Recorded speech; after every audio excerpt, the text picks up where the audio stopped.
The Carr Chronicles are back, and we are reacting to the first unofficial depth chart of the 2025 season. Now let's just be honest. Does this really matter? Not a whole lot. It's an unofficial depth chart put out by San Francisco 49ers PR department for media purposes, for those kinds of things. It's not a document that's set in stone. The 49ers are absolutely going to be trotting out this team as their official depth chart, but it does give you a glimpse. It gives you some ideas.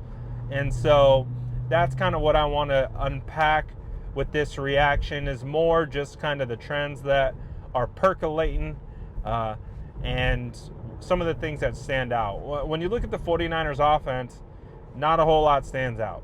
It's the typical guys that you would think of: Brock Purdy as your starter, Christian McCaffrey, Kyle Juszczyk, Juwan Jennings, Ricky Pearsall, George Kittle, Trent Williams, Dominic Pooney, Jake Brendel, Ben Barch, and Colton McKivitz. Literally almost the identical starting offense as last season. So obviously you get Christian McCaffrey back. You get Ricky Pearsall healthy at the beginning of the year. We do know that obviously last year Brandon Ayuk was a big portion of the 49ers offense, but he got injured early on. So anyways, and we know Aaron Banks is the only change projected to be on the 49ers offensive line, being filled in by Ben Barch. So nothing too crazy here with the 49ers starting offensive line group. I do think what will be fascinating is if Ben Barch truly does get the start. We do know that Connor Colby got bumped up into the first team when Ben Barch went down, and obviously Drew Moss has also been a revelation as well. I personally believe Drew Moss has been better than Connor Colby, but I think both prove to be potential quality options, considering the fact that they're both late to undrafted rookies, all things considered. I would still probably want Ben Barch to be the starter and then have those guys in potential relief duty. So really nothing too crazy stands out to me about the depth chart on the offensive side. When you flip over to the defense, Michael obviously going to be a starting edge. I love that they're not shying away from it. Michael is going to be your starter. You do have guys like Kalia Davis and Jordan Elliott starting at interior defensive tackle, but I do anticipate we'll see a lot of CJ West. We'll see a lot of Alfred Collins. We'll see a lot of rotation going on that interior group. So, and maybe newcomer Jordan Jefferson as well. And obviously on the opposite side of Michael, it's going to be Nick Bosa. So nothing too crazy there. With the linebacker group, D. Winters, I think, has solidified his starting spot alongside Fred Warner. You have Luke Gifford, who's listed as the other starter, and to be honest, I'm not too surprised about this. Maybe some fans would believe that Nick Martin should be getting that spot, but Luke Gifford is the one who operated in that role for the majority of training camp. So I do expect Nick Martin to get some run, but more in a rotational kind of special teams role early on. The one thing that I do love is when I look at the starting cornerbacks, it's Yamador Lenore, Bernardo Green, and Upton Stout. Upton Stout getting the start at nickel. He beat out guys like Trey Brown, Dallas Flowers. Shout out to Upton Stout, man. He had, arguably one of the best camps out of any player up until he got injured. So the fact that Upton Stout is getting that start as a rookie, love it. Absolutely love it. and not surprised at all. Again, I talked about it all throughout all training camp. Upton Stout was good without pads, but once the pads came on, Upton Stout got better. He got more physical, made more plays at the line of scrimmage. And again, everyone points to his size. Oh, he's 5'8". Yeah, he doesn't play that way. Don't tell Upton Stout he's 5'8", because he won't believe you. That's how he plays. So I love that part of it. And then Jason Pinnock is going to get the start at safety along with Jair Brown. Honestly, don't have too much of an issue with that. I do believe 49er fans are going to want to see Marquise Siegel, but I do like Siegel in more of a rotational role. But also I do think it's important to note from everything that I've seen from Robert Saleh at 49ers training camp, just keep an eye on Jason Pinnock, man. I've mentioned this time and time again, and I will continue to mention it. I expect Jason Pinnock to be used in a way that 49er fans aren't anticipating. I think he will effectively be like another linebacker in the box. I think they're going to blitz him all over the place.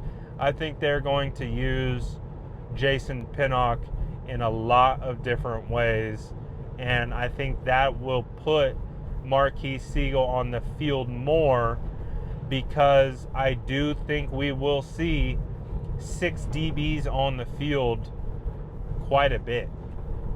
So I do think that is something that you got to watch out for, and we'll see how the 49ers execute that. But that was one of my biggest takeaways from 49ers camp, was the utilization of a 6 DB rotation all on the field at one time, and how they utilize that. Or was it 6? 1, 2, 3, 4, 5. Yeah, it was 6. So we'll see, man. We'll see how this all looks in the wash. And when I say 6, keep in mind that's Diamador Lenore, Renardo Green, Upton Stout, Jason Pinnock, Jair Brown, and Marquise Siegel all on the field at the same time. That's the one that I'm very, very excited about. So overall, obviously, we know who the specialists are. No real surprises. I think that, the 49ers made a couple shuffles to the roster today, and they'll continue to make these fringe roster moves. I do think that what we've seen is a strong indication that Kendrick Bourne will not be signing with the San Francisco 49ers. Now, nothing's official, but I would definitely have to assume that's the case. Obviously, KB didn't sign after his workout with the San Francisco 49ers. He flies across country to Washington. We heard from Matt Mayoko that an official offer was presented.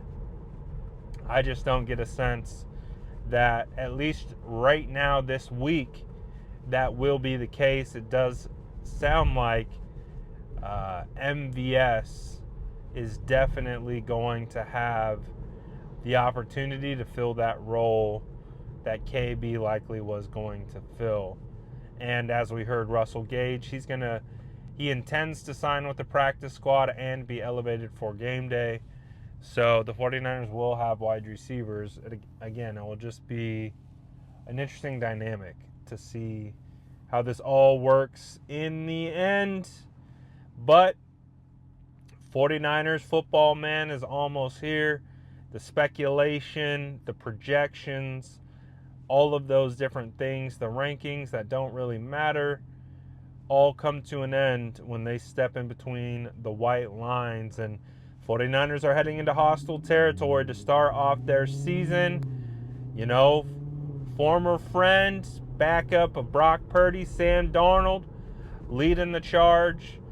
Man, it's gonna be a very, very interesting game. And I'm always confident in the Niners. That's not true. That's a lie. I'm not always confident. Maybe optimistic is the better word. I'm always optimistic, but sometimes my confidence can be shaken. I will admit that.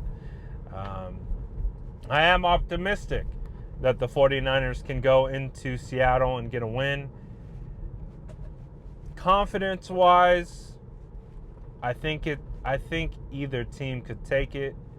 We'll see. It all comes down to, obviously, who starts out fast, execution, mistake-free football, all the cliches. But that's really what it comes down to when it comes to winning these football games. So I'm excited, though. Can't wait to see some 49ers football. Let me know if anything stood out to you from the 49ers initial unofficial depth chart. Let me know in the comments below. And as always, make sure to like and subscribe for more updates.